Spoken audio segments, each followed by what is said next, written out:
Hello! You are watching Chapter 29 of my TearRing Saga Champions of Utena low turn count playthrough.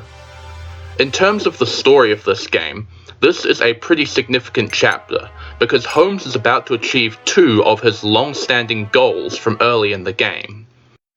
The first of these is that we are finally able to liberate his homeland from the evil empire, and he'll be reuniting with his father. The second is something that we were not expecting to be able to do quite this early, but we were on our way to do, and I will come to what that is in a moment. For now, let's talk about our preparations. We're going to be doing a couple of important things here, and one of those is that we are giving Roger an Azoth.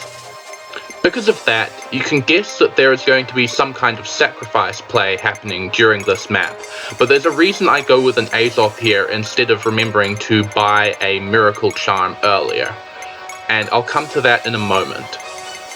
We also finally get to drop Merhen for the last time, good riddance, and in his place we are going to be deploying Atrom, because this map is his one shining moment in the spotlight.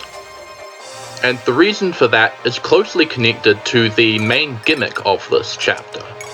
Over in the lower left, there is a group of enemies, some of which have pretty strong weapons, and they have been shut outside the city due to a clever ploy by our allies within the city.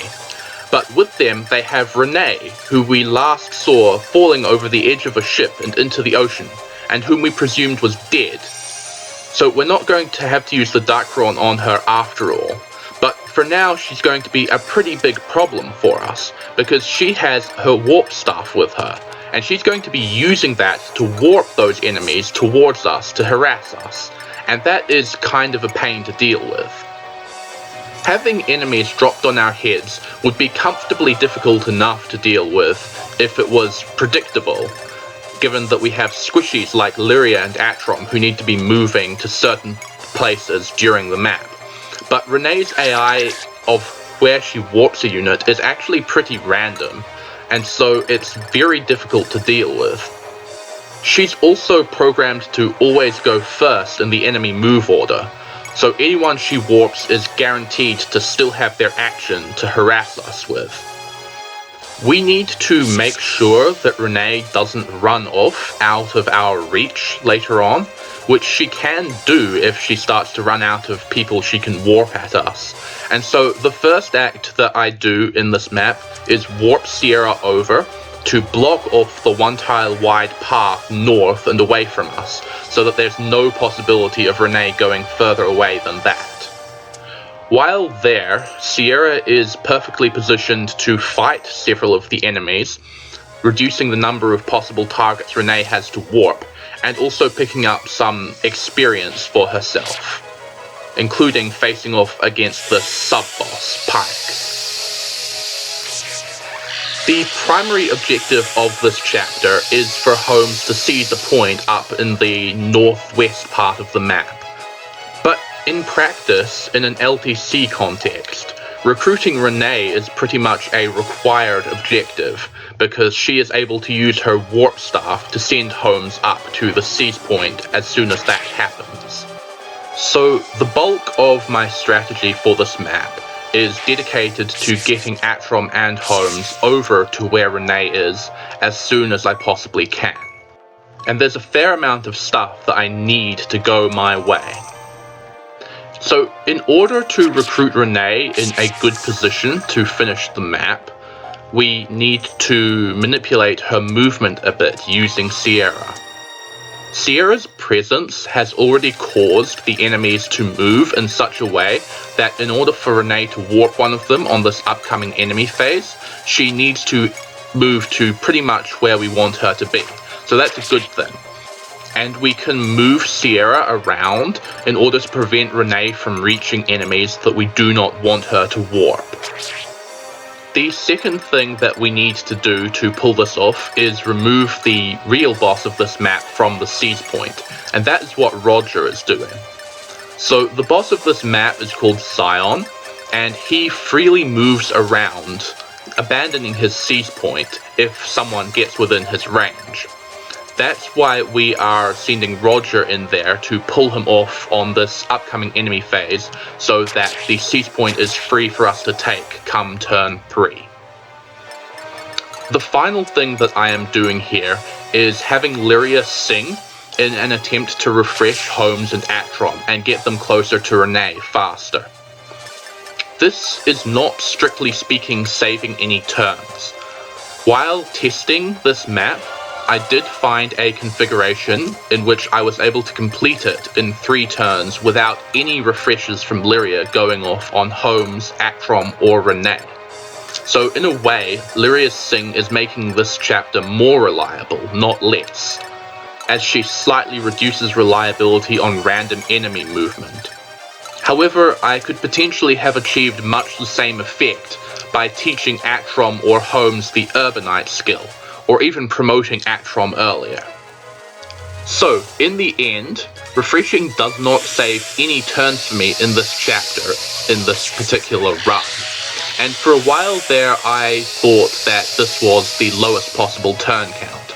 But having reconsidered it, there are some ways that I could potentially achieve a 2-turn clear of this map, using Lyria.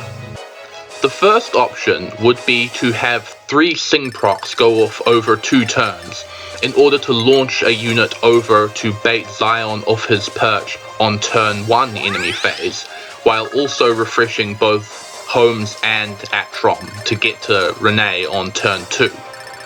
It would also be possible to use a 12 move unit like Lionel or Mel with a rigged move growth in order to fulfill Roger's part in this strategy. All in all, those strats are way too unreliable for me in this run, particularly since I do not have the save staff here. Renee is now demonstrating that she moves even before the boss, and I actually had to reset at one point because Renee warped her target directly above Roger, and that prevented Zion from moving down to attack him on that turn. So that was very frustrating. Anyway, now that Zion's combat stats are on the screen, I can discuss why I wanted an Azoth here rather than a Miracle Charm.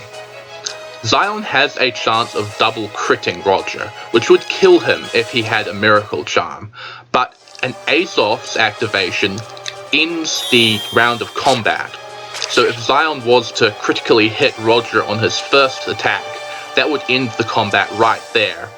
So this basically reduces the chance of failure here from quite low to completely 0. It's just one little optimization that I'm actually quite pleased with. Anyway, Atrom is now in position to recruit Renee, and Holmes is well within her range. So let's talk about Renee. Obviously, Renee has the Warp Staff as her personal staff, which automatically makes her utterly incredible. She has another personal staff too, called Exercise, which I will discuss once it comes up. Renee's base mastery is high enough to use any staff, and in combination with that, she has the summon skill, so she truly can use any staff that isn't locked to a different unit. She also has Frontiersman, which is very nice for the next couple of Holmes maps. So basically Renee has everything that I could possibly want from her, and she has pretty good magic to boot. The only real trouble is that there is only one of her, so there's no way to use the Warp Staff multiple times on a single turn unless I refresh Renee. Renee is the easiest unit to get to use Hermern because she can use it at base, but unfortunately I need her to go with Holmes at the next route split, and that means she's not going to be available to Hermern the save staff. So at the start of this map, I actually had Lee use a Master Potion, and the reason for that is that with that Master Potion, he too can use the Hermern staff. And that means that I can have a Hermern user on both routes at the next split. Anyway, we have warped Holmes over to the seize point already, and all that's left is a little bit of dithering that I eventually decide not to do anything with, before we seize and complete the map in the span of 3 turns. and following this, Holmes is going to be picking up his long-awaited promotion. This promotion gives him the charisma skill as well, in addition to giving him access to swords, which means that he can now choose to fight at one range if necessary. In addition to his promotion, he is given the Lunar Sword, which is a truly amazing weapon that's going to see a lot of use, although Holmes is not going to be the one who wields it. The Lunar Sword's effect is the same as the Lunar Skill, that is, it negates the enemy's protection. But the Lunar Sword does not require it to activate, it just always happens, and that makes it a whole lot better than the skill overall. Well, that's about all for this video, except I'll quickly note that we saw a random encounter spawn out of the caves, so that's something. Anyway, I'll see you next time.